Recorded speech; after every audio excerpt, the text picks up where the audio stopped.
was 12 or 13, my uncle came in to move with us. He used to come upstairs in the middle of the night and come into my room when I was sleeping. He used to touch me in my private parts. I was really scared. I didn't know what to do. I'm sorry to hear that. An awful lot of maltreatment of children is simply caused by parents that don't have the resources. Resources can be money, resources can be time, resources can be patience, and resources could be knowledge of child development.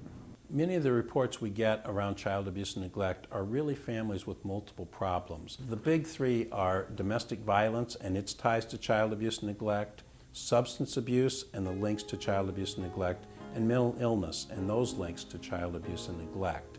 It is very important that professionals in those fields call us when a child's being abused or neglected, call us when they have concerns about a parent who is a victim of domestic violence or is using substances or has a mental illness that could affect the safety of the child, that they call us and then work with us to resolve those issues. Doctors, dentists, and so forth. And their job as mandated reporters is to report any suspicion of child abuse or neglect, any reasonable suspicion of child abuse or neglect. They're supposed to make an immediate report by telephone and then follow that up with a written report in California, that is, within 72 hours. In some states, all citizens of the state are required by law to report suspicions of abuse, and as such, need only call to the hotline to make a report. No paperwork is required. In other states, only professionals who regularly come in contact with children are mandated to report suspicions of abuse and are called mandated reporters. Very much like to know that this gets resolved. Doctors, nurses, teachers, therapists, counselors, social workers, daycare providers, teachers' aides, and home visitors. Others who are mandated to report suspicions of abuse or neglect include firemen, law enforcement officers, and commercial photo processors. Professionals are held to a higher mandate, to a higher level of accountability. That's because professionals like yourselves come in contact with children every day. You have more expertise and more knowledge, making an assessment of what is abuse and neglect. I can't throw you off. You're actually obligated to make a report. Failure to make a report. So when they call us and our intake evaluators ask them several questions, they do a thorough assessment to try and capture the most information they can to see if what the mandated reporter or any reporter out in the community, what they're telling us is going to meet the criteria for child abuse and neglect. How urgent is this call? Is this something that we need to respond to immediately? Is this something more of a child welfare concern where the local office might have a couple days to respond to assess the situation? At no point do we want to leave children at risk, so there's a high level of concern about leaving children at risk, the type of call coming in, and how it should be best processed. It's Brian Thatcher speaking. How may I help you? Yes, hi. You're calling from St. Joseph's School from Trent? Excuse me, Michelle? Yeah, hi. I have this case. She's not stating whether or not she is the teacher or if she's a friend of the family, but she's claiming that she observed mom today at daycare spanking the bottom of the 6-month-old child. The caller was unclear whether or not there was some bruising on the child. She did indicate that the child was crying. The reporter stated that in the past that she has seen mom act pretty aggressive with the 6-month-old. I just want to run that past you and ask for some.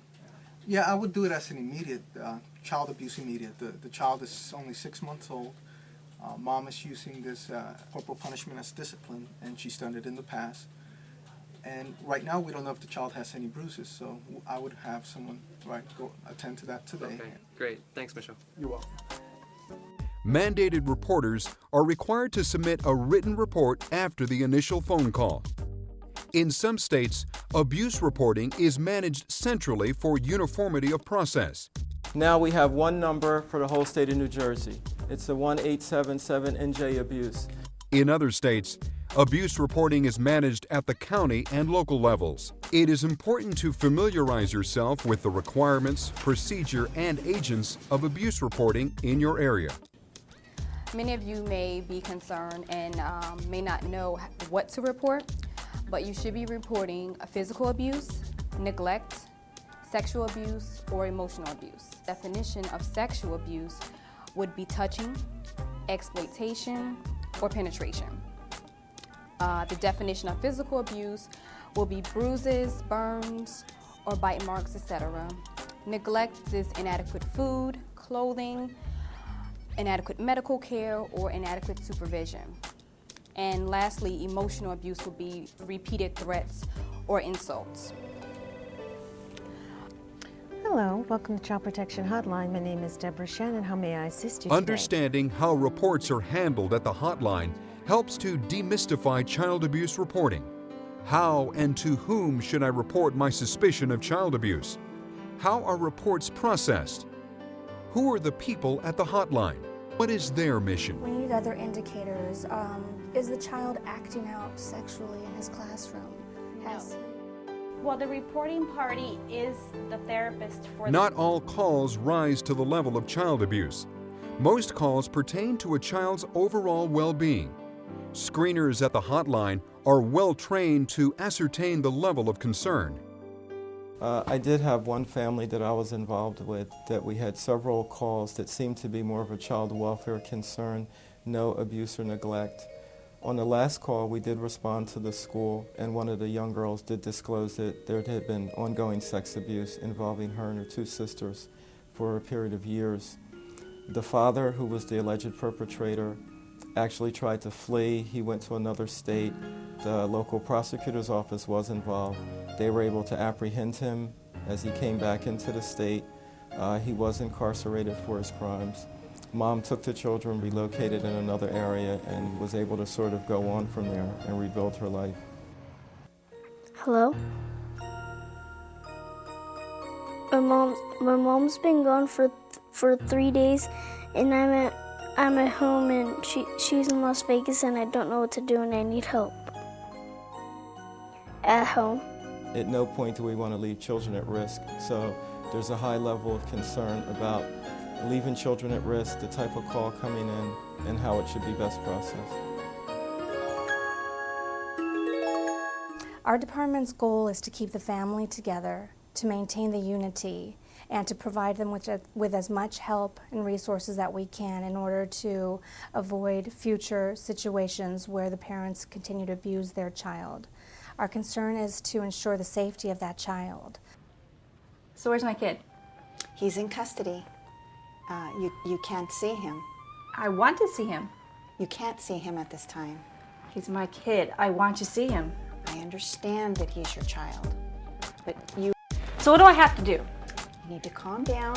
What we have is information for you. You need to One of the fears that mandated reporters have is that they make a report concerning a parent that they're going to have a very angry parent on their hands who is going to come and yell at them, be angry with them, maybe physically attack them, who knows. In some cases there may be some validity to that, although I think that the evidence is that it's very, very rare that parents ever retaliate in that way. They may be upset, but in terms of really physically hurting somebody, that's very, very, very unlikely to happen. But the question still remains, if you are going to report a parent, do you tell them that you've made the report? If you're a therapist working in a clinic, you probably do. In fact, you might bring them into the room with you and make the call together to fulfill your child abuse reporting obligation. If you're an educator at a school, you may not do it that way. You may just make the report, but you do still need to be prepared to have a parent come and ask you whether you're the one who called the hotline. Maybe their child will tell them that you're the one that called the hotline. Maybe they'll just put the pieces together and figure it out. So you still need to be able to deal with the parent and to talk to them about what you did and why you did it. And the primary rationale that we make child abuse reports is to make sure, first of all, that kids are safe, but also to bring help to the family. So even though it's embarrassing and something that nobody wants to have done to them, A child abuse report can ultimately help the families. And you have to believe that yourself if you want to convey any sense of that to parents. My message to parents is, I know this is really tough. I can understand why you're angry. I can understand why you're hurt. This is something I need to do by law, and I really do think it's going to result in you getting some counseling, some support services that will help you, because I know you really care about your child and want to do right by him or her. I can see that you're really ready to try. I just want my kid back. I just course made a you do. mistake. I'm sorry. Of course you do. So is this a list of places I can go? Most of the time, our families do stay together, but there are times when children cannot remain in the home safe with their parents. Those are the times that we do have to remove the child and place them hopefully with a relative, which is our first goal, is to place them with family members, or if not, in a foster home or a group home. A reporter also has the option of calling a local police department, because many types of child abuse and neglect not only imply a civil offense that the family court and protective services agencies would be interested in, but they may also imply the commission of a criminal offense that the local law enforcement authorities would be available for assistance. When we arrive at the scene of an incident, we will hook up with the child, interview them in a very safe setting, calm the child, use a lot of interview techniques that we've been trained to do when dealing with children and very sensitive issues. We will then, if the circumstances of the interview of the child indicates the child is in danger, we will then immediately call the Department of Children and Family Services social workers who come out. We assess the situation, they select a foster home, and then we transport the child, sometimes with them, to this foster home so the child can be protected during the entire investigation and possible prosecution of the people responsible. The one thing that I think is important to keep in mind about child protection versus law enforcement is that we are generally involved when it's a question about a family member caring for a child, and law enforcement is involved when there is a question of criminal activity on the part of an adult towards a child. And there's often confusion. I get calls about situations of, well, why didn't Child Protection investigate when the neighbor came into the home and abused a child? Well, that's not a child protection matter unless the parent didn't protect the child. If the parent allowed people who were dangerous to be in the child's environment, then that might be a child protection matter. But generally that's going to be a law enforcement matter. And I think it's important, at least again in California, for that distinction to be understood, that law enforcement has a critical role, as does child protection. There's overlap between the two, but they are different roles. And our role is generally related to the family's ability to care for their child. With the cross-reporting law, I always tell mandated reporters that you call one, you get the other, but if it's a serious case and the kid might be in danger right now, law enforcement can get there quicker. Does anyone have any questions? Yes, I would like to report an allegation of abuse and neglect, but I would like to remain confidential. Is that possible? Oh, sure. You can remain anonymous by law. You have that right to do so. Yeah. So you want to go ahead with the information? Oh, of course, definitely. You have that right to remain anonymous. I don't have your name or your telephone number, and I haven't asked you, and you have that right. Okay? In every state in the country, the mandated reporting laws allow a report to be made anonymously. The person accepting your call may try to get you to give identifying information, because the more information they have, the better they can do with the investigation. But if you're really afraid of reprisals, you can make the report anonymously. Reporting information is kept confidential, so the Child Protection Agency can't release information about who made a mandated report. And so in most situations that information is protected. The parent may have suspicions, but they don't actually know who has made the report. The problem we have is nationwide, when you look at anonymous reports, they're much more likely to be unfounded because it's harder to go back and verify information or get additional information. So we encourage people to give their name and a contact number. They're not required to. We would not turn down a report because the reporter was anonymous, but it makes the investigation much easier. A caller shouldn't feel concerned about making a call. They should know that once the call is made, that we're going to handle it professionally, that we're going to ensure that services are made to the family, and we're going to keep them anonymous if at all possible, if that's what they request. Sometimes if you work in a larger organization, there may be even a policy or protocol in place that says pass on the information and someone else will make the report. As we pass information on, we run a couple risks. First of all, the ultimate person may not make the report. If you don't do it yourself, you don't have a guarantee.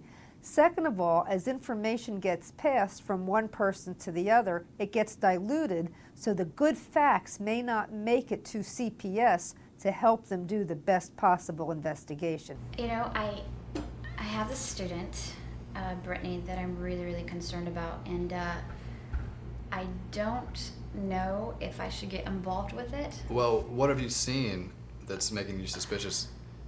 Is there marks on her or something?